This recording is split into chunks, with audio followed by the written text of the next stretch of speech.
Welcome back to a brand new episode of Charm City Beat. I'm back on the table. It feels like forever. Number one, we're filming Sunday night. We got a game Monday. Getting a little late start, but a lot of stuff has happened, so I'm glad we waited. Ravens coming off a 27-22 victory over Tom Brady and the Bucs. Great win on Amazon Prime because Amazon can't brand their shit enough, right? But let's talk about it, man. I mean, what do you guys think? It was a weird game, if you can remember that far back last week. Right. They came out, they threw the ball 30 times in the first half, couldn't move the football, were losing at halftime, come out in the second half and just run football the entire time. Got back to what I think the Ravens are and beat the Buccaneers. And on the back of guys like Kenyon Drake and Isaiah Likely because Andrews and Edwards went out.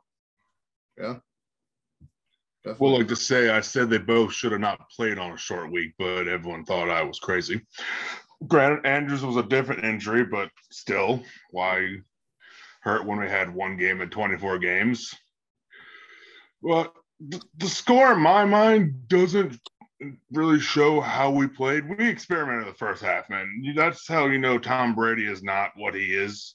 If a team is willing to experiment, they were down to like we were last year. They're fourth, fifth corners. We're like, hey, let's try something here, see if it works. And you know what? Like, this isn't working. So let's go back to what we used to do. I saw two drives that looked like 2019 drives. Yeah. Yeah, no. Pretty remarkable. I mean, just we hyped up Isaiah Likely in the preseason. Like, we all were pretty big on him. Jordan going so far as to pick him up in fantasy football, starting against me. Yeah, buddy.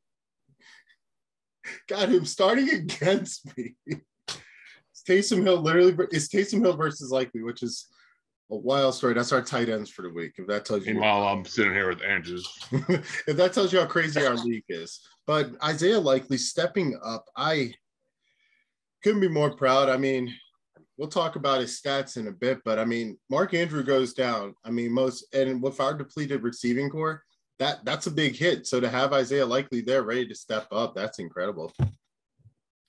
Yeah, they almost had to resort to the run because Bateman goes down, Andrews goes down, and you're stuck. I mean, I love Duvernay. I love Isaiah Likely. I think they're much better than pundits think. I think they're starting to show the NFL who they are. But if you're the Ravens, they should run the football more because you don't want to have to be throwing the ball to all those guys. Mm-hmm. But they showed out. I mean, Isaiah Likely had a huge game. No one was surprised in Baltimore, like you said. The same with Duvernay. Like, he's showing that he can be a true number one receiver in this league. He's finally getting the opportunity. Yeah. Yep. No, yeah, I agree. Yeah, I mean, I definitely. Oh, Ross, did you have something to say? Yeah, I didn't have Duvernay becoming a household name on my bingo card for 2022, but hey, Mike Thompson, again, week after week, I say to him, he's watching, you look like a genius, sir. I mean, I don't know, because here's the thing. We lost Bateman. He's out. So we have Deshaun Jackson possibly coming back. I would assume he plays. It's been he's had enough rest, right? It was a long enough time since that Thursday night game. So I think he should be ready to go. And I think it's going to help. I'm hoping. Fingers crossed. Because losing Bateman did hurt. Definitely. And it bodes the question, and we'll get to this in a little bit as far as the trade deadline, but should they have gone a different route and pursued a wide receiver, maybe even instead of who they got? Because they probably knew going into the deadline that Bateman was out for the year. I had the feeling after the game against the Buccaneers, the way Harbaugh was talking, that it wasn't going to be a quick fix. And in fact, it was a season-ending surgery for Bateman. So, I mean, they must really have all the faith in the world that they can move the football with Duvernay and who's there. Or like maybe they're committed to the run at this point, and it's the defense that needed to help. What are your thoughts? Yeah, I mean, I will say this is 2 years in a row where Bateman's been hurt, and they're like, oh, no, it's just a few weeks. And then 3 days later, oh, he's out. I get that's kind of how the Ravens do it. It's kind of getting annoying with how they treat their injuries. It's constantly, that's just a little bit. Next thing you know, he's not playing the whole season. Yeah. Problem with not getting a receiver, even though, yeah, we want to, if we are going to run the ball, fine. But like what's happening this week, you have someone else possibly get hurt. You're already starting to get to the bottom. Gerald's MIA Crochet showed up. I forgot. I keep Crochet. Gerald. I didn't remember he was on the team. Nah, I told you. I got faith in three. I got faith in three.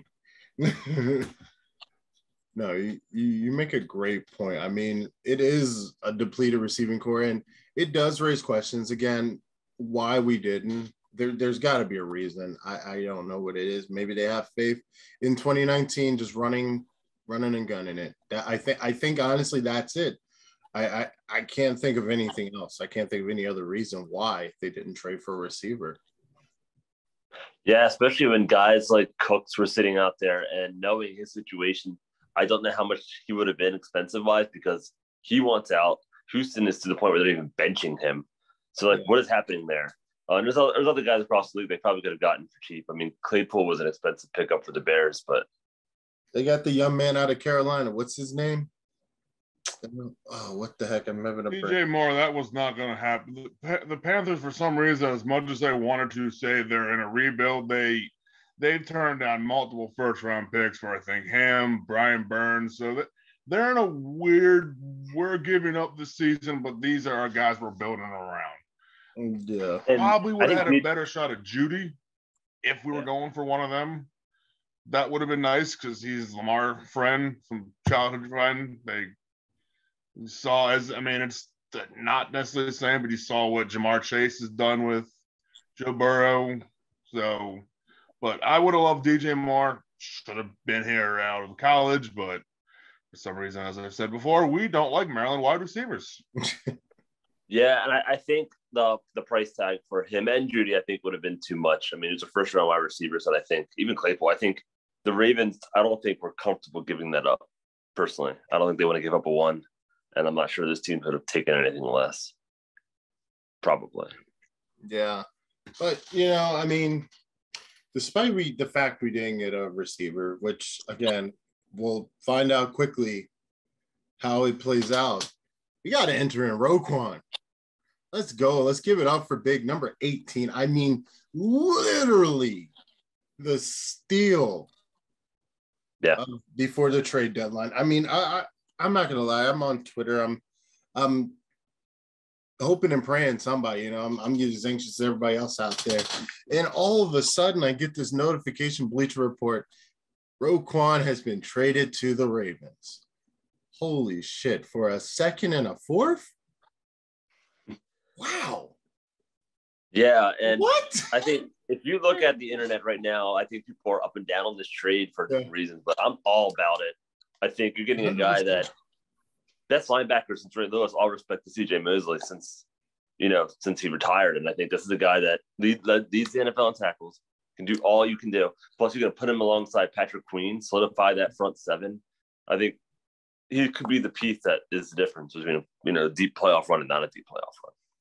Yeah, I mean, literally, when you really think about it, a 25-year-old, the leading tackler in the NFL, and we got him for a pizza and a pack of cigarettes. Like, what the fuck? well, there's a reason for that. Essentially, the Bears paid us for a second-round pick. They're paying almost his whole contract.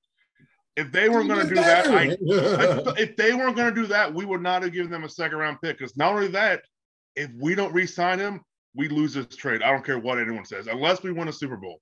Yeah. Because we're giving up a second-round pick. Yes, they're paying most salary, but now we have another player who, guess what? His agent's himself. Yeah. Yeah, but I think as the Rams showed last year, you need to be a little aggressive. These second-round picks aren't guaranteed. Plus, if he walks, they get a third-round pick in 2024. So it's not like the worst. It's not the end of the day. But I think it's enough to put them over. I like it. I think you got to be a little bit aggressive, and they've been stockpiling picks like mother effers. So I'm not disappointed with this. I mean, the second round, it's not like they've been killing the draft personally. It's funny enough, those second round has actually been a little better than our first round. Oh, how's JK doing? Oh, that was low. That was low. Yeah. I'm sure when we drafted JK, we're like, I'm sure he's going to tear his ACL coming up soon. Yeah. Oh, yeah, that was low. I'm sorry. I'm not taking that bet now that everyone's getting hurt. I mean, Linderbaum's been incredible. I think the jury's still out on Kyle Hamilton and Bateman and even Owe. But yeah, I mean, I think you get a guy that you know can produce for, I mean, a window. It's obviously a window year. Lamar's got to get paid, and there's not a lot of time to keep all these players together. So I'm about it. Like, at some point, you just got to roll the dice. Now, hopefully, because we do have a bye week and 20's on the dams off, they did say he's going to try to maybe sit down with him. DeCosta's going to sit down with Roquan, because we know Lamar basically said they're cutting off contracts, which, cross my fingers, they secretly talked this bye week also, but I doubt that. But maybe Roquan and them could start to talk at least, because you saw the Dolphins already re-signed Bradley Chubb when they traded for him. Yeah. You see Houston got re-signed. Apparently he got a new contract. So, I mean, maybe they're moving money around to make money for him. Because, again, like you said, it is literally a waste of a second to a degree, if we don't re-sign Roquan. Because, again, he's 25 years old. We're not talking about a veteran that's coming in to try to build morale. We're not talking about a Calais Campbell. We're talking about a serious stud, a superstar linebacker coming to the Baltimore Ravens. That first superstar linebacker, like you said, since C.J. Mosley, since Ray Lewis. So I don't. I have no doubts they signed him before Thanksgiving. I have a good friend who's a big time Bears fan, and he listens to Chicago radio, and they compared Roquan to Singletary, and that's a huge comparison. Huge. And I feel like if you have a chance to court this guy, he's in your, you can see him every day. He has a chance to be around a winning program. It might be enough to get him to sign maybe a cheaper deal, but he didn't have to settle either. But I think the Ravens can, I mean, if they're committed to franchising Jackson, they can probably sign him and make it work. I think they're going to do all they can. Yeah, personally. Yeah, like I said, I think he's going to be a Raven for a while. Our fan base is funny, and I hate that bring up. So, what do y'all feel about number 18?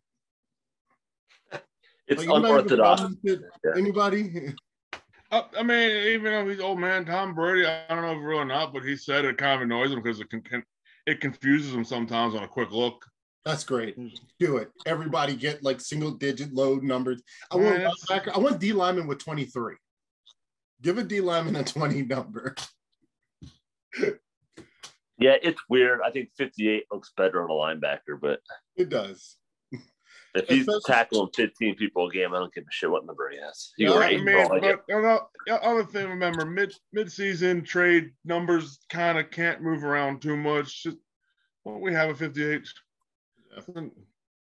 It was an available jersey. He took it. He's wearing Ravens. I don't care what number it is. Again, the Ravens have Roquan Smith. Now, I mean, personally, if it came down to it, if we wanted to choose either wide receiver or linebacker, I think I would stick with the linebacker. I mean, just given how the Ravens offense is, Judy comes here. Who knows how long before he's complaining because Greg Roman isn't airing the ball or Lamar isn't consistent with the passing. At least with Roquan, he's going to add a heartbeat to that defense. That defense is soft, bro. I'm going to be straight up. Soft. That adds violence. We haven't had violence in a while. If you look at, like, the Chiefs, right, with, like, Robinson, the receiver they have in the Bears, like, sometimes you can have the perfect situation and you still don't produce. And that's another fear I have, is that you bring a Judy in and he only gets like 6 targets a game anyway. Mm-hmm. And Roquan's going to be at the heart of every single play. He's going to be giving it all. He's going to make the tackles that Patrick Queen misses. I mean, if you watch the Bills game, it was missed tackles that let him go down the you Same with, it's like you only need to stop a game and root right now. So it's really frustrating when you look at how close we've been, and he probably would be the difference, which is pretty awesome. I didn't look at the injury report in depth this week, but Collins and Ojabo, what's their status? What are we looking They are from full participation all week. But I definitely don't think Ojabo's playing for a couple more weeks. Yeah. I think even practicing, he's got to get his sea legs back. Bowser could play. I can see them holding out one more week because of that 23 days with the bye. Bring everybody back for Thanksgiving, and you go full. Let's go, baby. Yeah. My guess is neither one of them plays. Oh man, that December football is gonna be great. Oh my God, it's gonna be great. Marcus Williams will be back. Oh my God, that's a Super Bowl winning defense. It is. It absolutely is. That's a Super Bowl winning defense. But we will see part of that defense Monday tonight. Technically, when this goes up, it'll be tonight. They're going to New Orleans. What are y'all thoughts? Ross, you want to take it? I think it's fun how we're going back-to-back weeks of this, reviewing where we won Super Bowls. That's interesting. That is very interesting. Hopefully New Orleans can keep the lights on this time, as people have pointed out. I'm intrigued to see how the game plan, knowing that some guys aren't playing. I think Roquan's going to play. I think the run offense needs to come out and set the tone early and let Lamar Jackson get that play action, let Lamar Jackson get out a little bit, and get guys like Likely and Duvernay in motion and stuff. And I think that's going to be the key. Yeah. I'm interested to see what kind of Saints team shows up. They've been very up and down this year. I don't know too much about them, but I do know that they can be pesky, and they've got some talented playmakers. You mentioned Hill earlier. I know they got Jarvis Landry. They've got a pretty good running. Yeah, Alvin Kamara. They got Cam Jordan, who could recap it on our line. Hopefully, if we keep him, I think if we contain him, we'd be fine. How excited are you that we have Roquan Smith the week we're playing Alvin Kamara? Because if it was just Patrick Queen and a beat up Vines, I think Kamara could go ape shit. Easy. But now I think you've got a guy that just gonna. And he's got history against Kamara, so that's good. Yeah, he is the X factor. I'm telling you straight up. Them getting Roquan said, "Hey, we want to win right now. Like we're in it." That's what that pickup said to me. That they want to win right now. They know they don't need receivers. They've won with less. Let's be honest here. That 14-2 season, who do we have? So we've won with less. They know the defense is honestly the reason why we're not undefeated right now. Let's be honest. Giving up points at the end of the game. And now they have someone that's truly violent back there. I dare say Andy Dalton's going to have a hard time. And here's a theory I have. When Mark Andrews does come back, maybe they look at Likely as that guy to replace Bateman. Maybe not speed-wise, but across the middle. And Jackson's going to replace the speed. And you still have Robinson, who I think they've just not been using enough. And I was happy to see him break out last week because he is a great number 2 receiver in this league. Yep. And I think Duvernay is kind of showing that he can be that Steve Smith type player. So I think the players are there as long as they're healthy. And defensively, they just got so much better. Yeah. That's kind of what starts to concern me with Duvernay being pushed to wide receiver 1. What does that do for his punt return and kick returns? They've already talked about this week that they have contingency plans already. But do you want your number 1 receiver when we're all your short receivers going down and getting laid out? Guess who used to do punt returns and kickoff returns? Deshaun Jackson, when he was a superstar in Philly. Yeah, and plus. Does anybody remember that Giants game? Yes, I do. That's the one where he dropped the ball. Yeah. Before he went in. Yeah, let's not forget he has a tendency to do that too.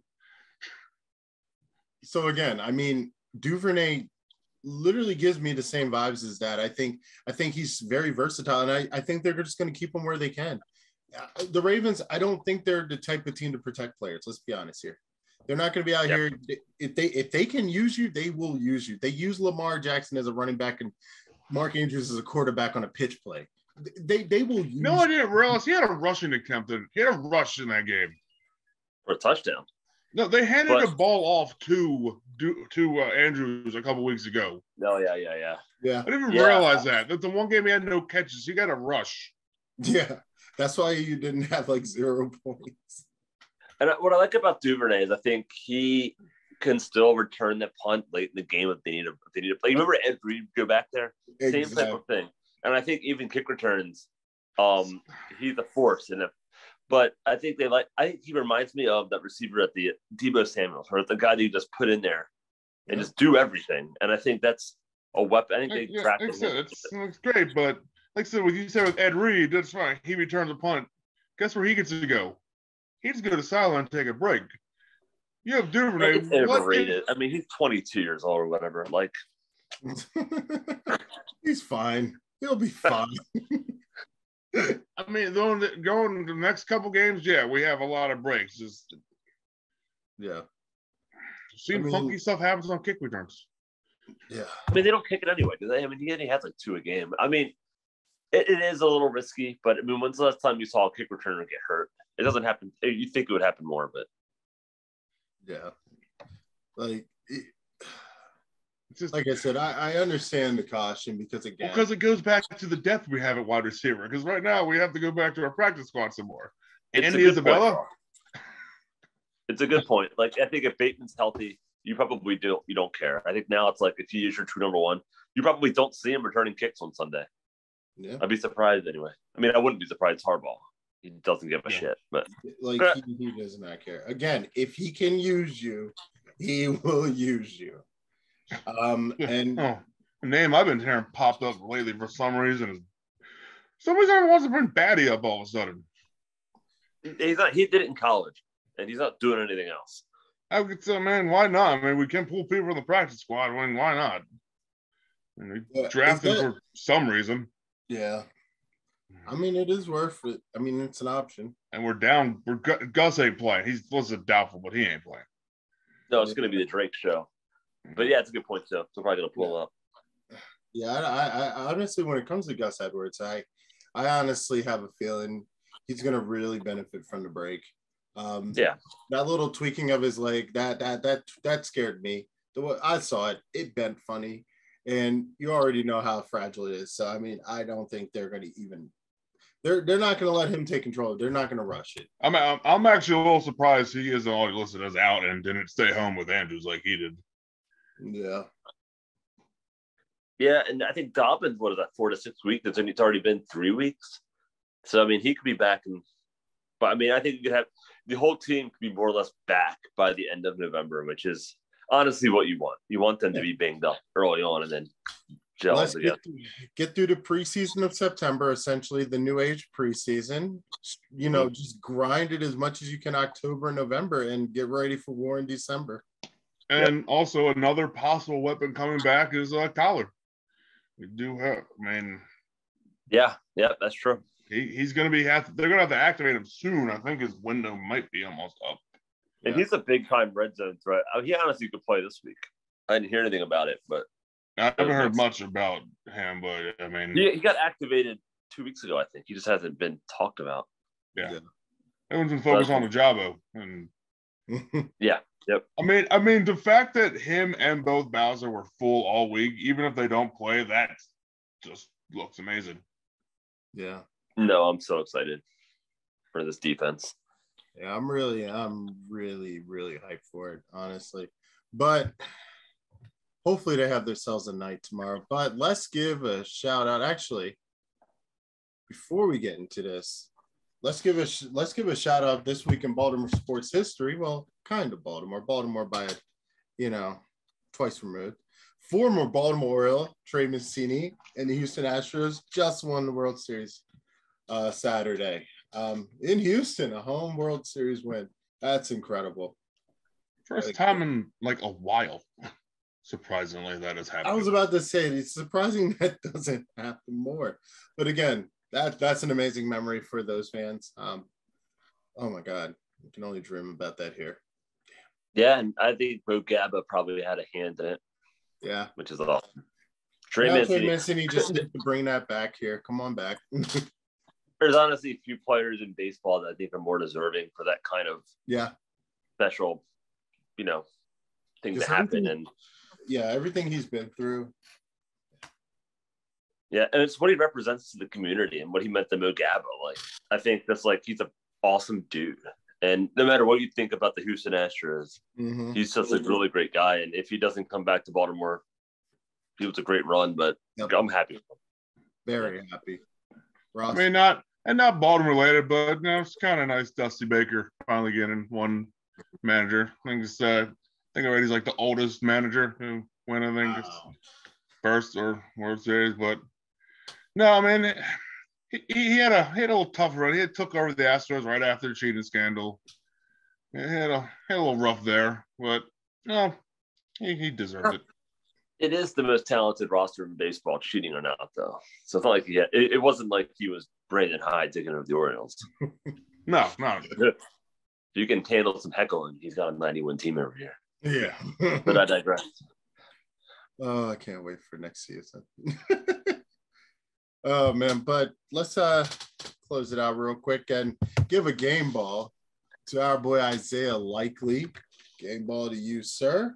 Let's look at his stats for a moment. He had 7 targets, 6 receptions for 77 yards, receiving touchdown. And he also returned an onside kick, which I low-key dozed off towards the end. I'm not going to lie. It was late. But no, Isaiah Likely, wow, just an absolute stellar performance. I expect it to continue. I hope it continues. Like, I hope, Jordan, he gets you like 15 points. Just enough for you to win. Yeah, he that touchdown grab in the back of the end zone was special. It kind of showed his ability. And it's frustrating that it took a Mark Andrews injury for him to come out, because honestly, I think he was being held down by a Greg Roman schemed offense. Yeah. You think after what we saw in preseason, he would have been in a 2 tight end set all year, getting 7 or 8 balls a game. Instead, he was a trick play pony, just dumped it off to him. I just didn't like the way they used him, and now maybe he's forcing their hand. Yeah. So that's good for the Ravens going forward, because I think he is a serious weapon. And now it's a big wonder. I mean, I love Mark Andrews, but how much is it a system? We'll see. Yeah, I mean, I'm really curious to see. Oh, sorry, Ross. Yeah, I mean, you got Isaiah Likely, who, I mean, you look at the guy, he's lean, he's fast, he can reach. I mean, he's really what you want in a receiving tight end. So, I mean, personally, I think it's going to be great for him no matter what. I honestly wouldn't mind what the Patriots used to have with Fernandez and Gronkowski. Yeah. I think the Ravens, if they had that type, which they had the talent to do it, then throw in Collar, see what he can do. Damn, dude. We're down. It's a no-brainer. Let's use our tight ends. And you have no Bateman. You might as well fricking just do it. And Lamar Jackson knifes at the tight ends better than anybody in football. I mean, why is this so obvious to us? And it's just, no, why? God. You know, I blame analytics. Yeah, probably. Hey, analytics changed the game. And honestly, I've actually said this to a few people. It's like, analytics is what happened when you let like nerds into football. Like, it changed the game. And, you know, we talked about on previous episode just how much analytics is, about it. And you see the Ravens using it. So it proves that they are trying to adapt. But the way they use it, it's just like, what the fuck are you doing? It makes no sense. But that's why they don't pay us however $1 million they're paying EDC and the guys in the front office. But any last thoughts going into Monday? I'm excited for Monday Night Football. Is always fun. I'm actually going to try to check out the Manning cast tomorrow, because they'll probably have Ed Reed on at some point. New Orleans boy. They'll probably bring in somebody from the Saints to talk, and people from New Orleans. I love the Manning cast, and it's going to be interesting to see what their thoughts are on Lamar Jackson and stuff. Yeah. Like, it's real interesting, and they're very, very good at breaking down plays. And if you don't like Joe Buck, you might as well just do it. Yeah, because I can't continue to listen to Joe Buck and Troy Aikman. I just can't. Funny enough, I tried the Manning cast the first time when they were on against the Raiders, and I was like, I don't know if I can get behind when it's my team on it. It is tough. It's going to be interesting. Because sometimes they do like, what's because especially when they have their guests on, they get distracted from the games for 15, 20 minutes sometimes. But the game is on, so I mean, I see your point. I can definitely see how that might be frustrating. Like I said, I love every time I'm like, oh wait, Monday night Ravens are playing. Sweet, Manny has. Let's go. Yeah, like I said, I'm gonna tune in for a little bit. If it gets too distracting, because like I said, when I'm watching Ravens game, I'm there to watch the game. You know, I'm all about the action. I don't care about too much commentary, but I just can't listen to bad commentary, and I'm tired of it. If Ed Reed's on, which I'm almost like 90%. That's what I want to see. I want to see. They might have Ray Lewis. Wouldn't that be awesome? They probably might have both of them. Like, they had Barack Obama last week. They had. I don't know if you're in the stand-up, but I mean, they had a lot. They always have good guests, so I mean, I'm excited about it. And I'm dying to see Ed Reed versus Manning. I mean, Peyton, Ray Lewis versus Peyton. I want to see those conversations with those three guys because they went to war. Oh my God, three of the best to ever do it. Yeah, and Eli doesn't get enough credit for what he did. He doesn't. But let me tell you, Tom Brady remembers it. Oh, yeah. Tom Brady gives him all the credit because, geez. But, no, that does it for our show tonight. Monday Night Football, Roquan Smith, Isaiah Likely round 2. Let's go. Monday Night Football. Don't forget to like and subscribe. Stay tuned for more episodes to come. Take care.